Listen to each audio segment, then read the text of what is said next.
He was just a janitor at MIT. One day, while cleaning a hallway, he noticed a complex math problem written on a chalkboard. Without realizing its difficulty, he casually solved it. The equation he solved was one of the most challenging Fourier equations in the world, something only a handful of people on the planet could crack. So when the professor saw the correct solution, he was stunned. The professor had promised that anyone who could solve that equation would receive MIT's highest academic honor and recognition. But the mysterious genius behind the answer never came forward. In hopes of finding this hidden talent, the professor posted an even harder problem, one that had taken scholars 2 years to solve. That night, while doing his usual rounds, the janitor, Will, saw the problem and began working on it. This time, the professor caught him in the act. At first, the professor thought Will was just doodling nonsense on the board. But when he glanced at the work and saw the answer was correct, he was floored. He rushed after Will, but by the time he reached the corner, Will had disappeared. Will wasn't just brilliant. He had a photographic memory. Despite barely attending school, he could grasp in seconds what took others hours to understand. But he wasn't using his gift.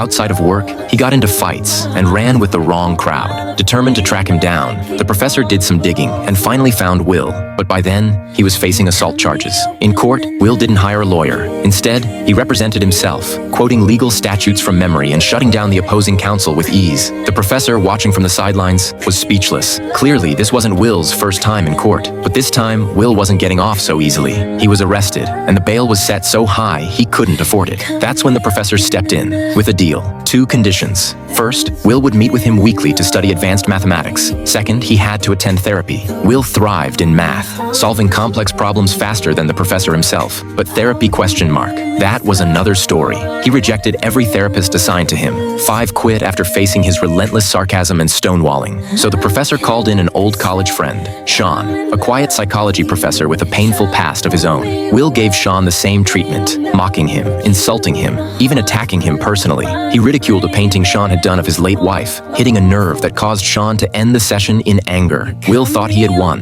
but Sean returned the next week, and in the sessions that followed, he said something that would change Will's life forever.